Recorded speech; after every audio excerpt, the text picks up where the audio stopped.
I'm Cyclon, and today I'm not just here with a new build guide, but a build battle. Build battle is a new concept Altec 2K and I came up with after a bit of chatting about PoE content creation. He's another YouTuber, he makes content for PoE and his videos are amazing. So we chatted a bit and we came up with this concept of a build battle. Basically, we have a common theme and we both need to make a build, and then you, the community, can decide which one is the better one. So this will include a POB, showcase of specific maps, so that you have points that you can compare with, and then you can make your own opinion of what looks smoother, what looks better, maybe better survivability, maybe just overall the faster build, whatever you want to decide with, you can vote and decide which one is better. So there will be a link to this video as well as to the poll where you can decide which one is better in the description and the pinned comment, as well as on the after the video will be this video linked as well. Now, let's take a look at the conditions and the theme. The theme was clear.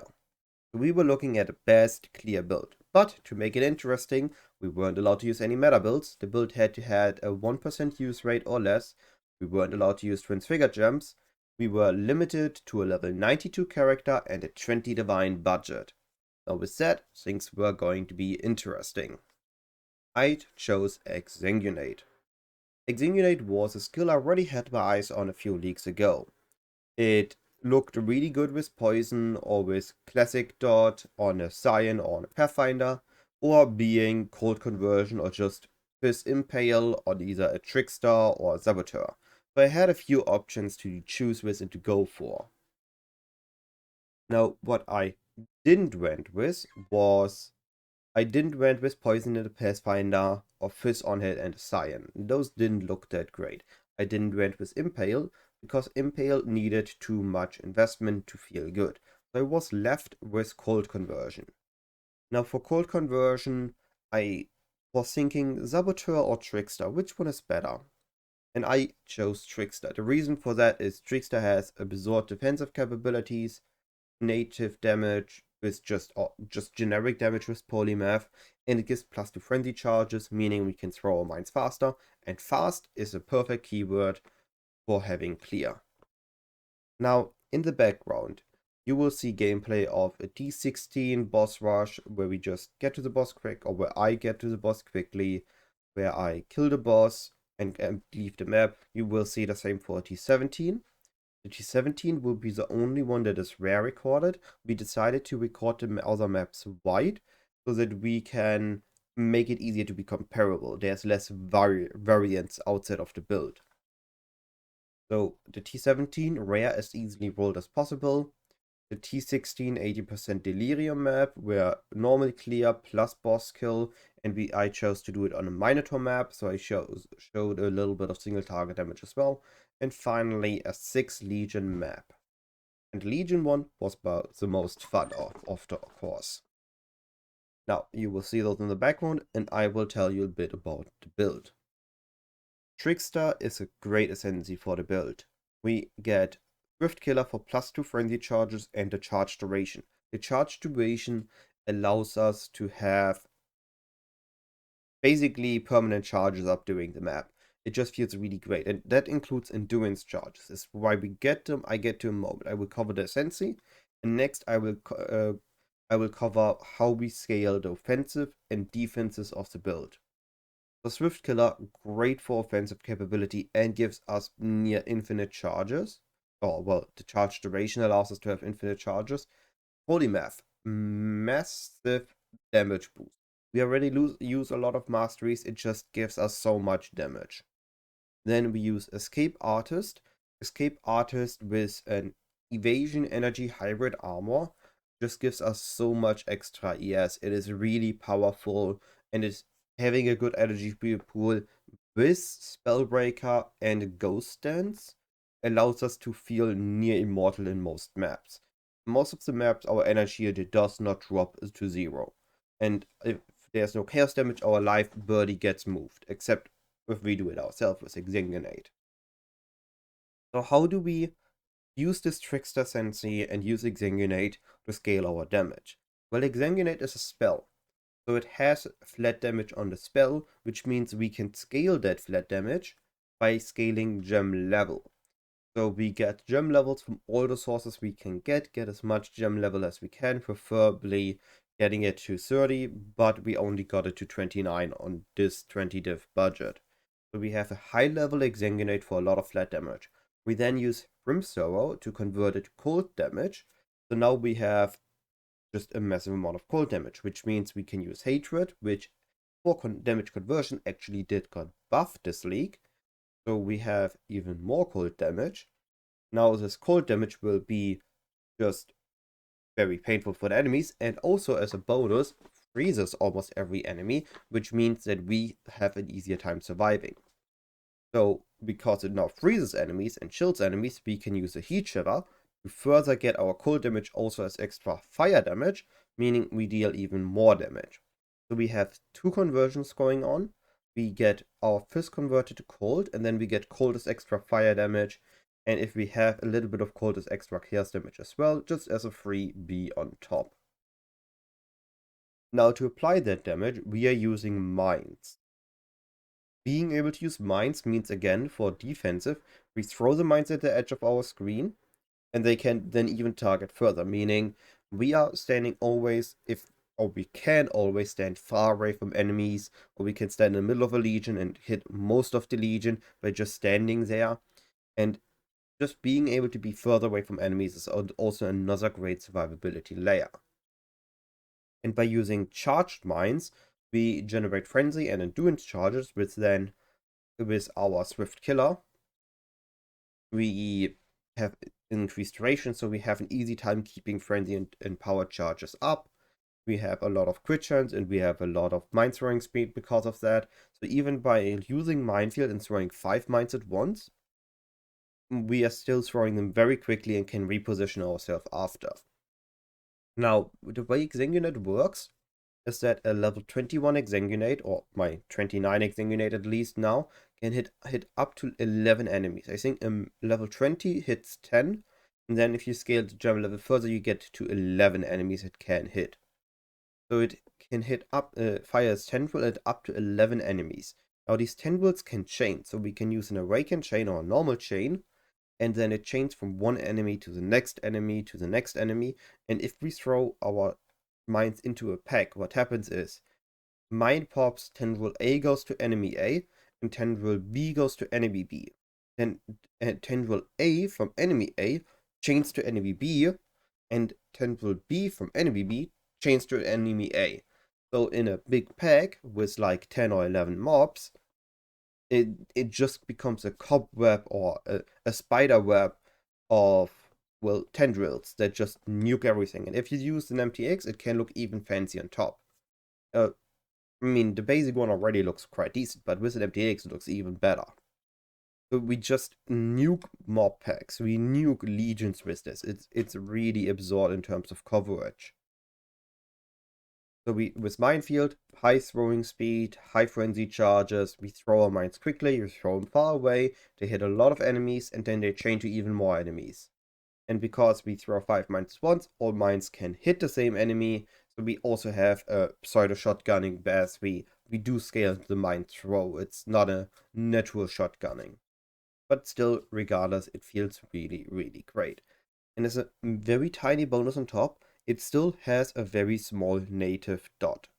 So if we don't one-shot something and it dies to the dot, then we actually do gain the recover life, energy shield, and mana from kill for each different type of master we have allocated from Polymath. It happens rarely, but sometimes it happens and you just get a boost of energy shield or a boost of life, and it is noticeable sometimes. Again, doesn't happen too often, but when it happens, it does feel quite nice. For our defenses, we have already the throwing mines far away and hitting enemies from even further away. We have the cold damage, so we freeze everything. We have a high energy shield pool, and we are using Spellbreaker and Ghost Dance to recover that energy shield when we are either hit by spells or hit by attacks. We then have a decent life pool, and we are using spell suppression and cap resistances to pump our max hit up. As if there's still a big hit, could still kill us, so we want to mitigate that. We have an automated steel skin, we have endurance charges, we can either generate via our body armor, via the Exile implicit, or we can use an enduring cry, and because of the duration, they just last the entire map. We have a tiny amount of block because we are using a shield, but that is just, it's 25%. It doesn't happen too often, but it is still a tiny bit there. But yeah, defense is pretty nice. We also have a decent amount of evasion rating, so survivability wise, it feels really great. It's not, I mean, it's 20 div budget. It's not insane. It's not gonna be unkillable. But from level 84 to 92, I leveled solely by doing Legion, and I died once due to stupidity. So it feels really great for mapping. Really safe. As long as you don't get one shot, you survive. Your energy for normal maps, most of the time your energy does not drop below 0. And your life pool is just the cost for Exsanguinate. And then we have regeneration to recover third life. So that our life flask needs only to be used when we need it to recover after a big hit. Now finally, the tree. The passive tree is interesting. We scale mine, crit chance, crit multi. We get frenzy charges we have access to. We need a little bit of chaining range, life, and spell suppression. And then we take a little bit of cold damage and we put the rest of our points into clusters. We are grabbing a fist cluster with Battle Hardened and Iron Breaker, giving us good fist damage, and Battle Hardened gives us a bit extra evasion rating. If we could, Force Multiplier would be great. However, we don't really need it. Instead, we can take any other suffix as it will be pushed in the back, and we're not gonna be spending the 2 points to grab it. But then we need 2 medium clusters that are way more important, using Guerrilla Tactics and Surprise Sabotage. Those both nodes are very powerful. 10% temporary movement speed, mine throwing speed, which is not that easy to get by outside of frenzy charges and charged mines. And we get a bit of damage, we get a bit of penetration, and we get a bit of crit multi. It's really powerful. We want 2 of these clusters. We then have a spot to use an Inspired Learning in. Preferably I would use a Headhunter, but a Headhunter is out of a 20 div budget range. And then a flat crit hatred Watcher's Eye, so our crit chance gets to as close to 100 as it can get. Finally, we have 2 jewel spots open, and I managed to snipe a very cheap Forbidden Flame or Forbidden Flash combo for Demolition Specialist. Now, Demolition Specialist gives us increased mine aura and hinders enemies. So the hindering means the enemies are slowed, which means they have a hard time getting to us, which means better survivability. And the aura effect means that we throw out mines, and as the first wave of mines detonates, if we throw a second pack of mines there, those need a moment to detonate. So those second mines apply the double damage from high impact mines to the enemies around them. So if there's a blue pack or rare, all mines get, what is it? A mine gives 2%, that gets amplified to 5% with a 150% effect. So we get 5 times 5, 25% chance to do double damage by throwing 5 mines after the first 5 mines as the first 5 mines detonates. Then we also have the mastery increased damage taken, which instantly gets capped because it's our 2, gets set to 5, so 2 mines are enough to just say, alright, you take 10% increased damage to the enemies. So really great for that as well. Now the skill setup. I at first only bought a level 3 Empower, but I had divines left over at the end, so I went with a level 4 Empower. So we have a level 21 Exsanguinate, linked with a level 4 Empower and an Awakened Chain, and then High Impact Mine, Charged Mines, and Minefield. All really needed to make Exsanguinate pop and deal as much damage as it can.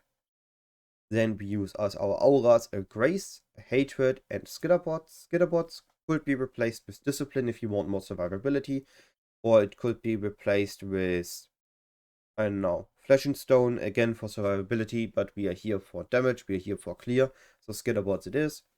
Then we need a level 3 Enlighten to cover the reservation of all those three on top of the mana mastery, on top of, what was it called? Was it influence? Yeah, on top of influence. So we have enough reservation to cover the auras. And then we are linking everything else except Exsanguinate with a life tap, so that we don't need our mana for anything.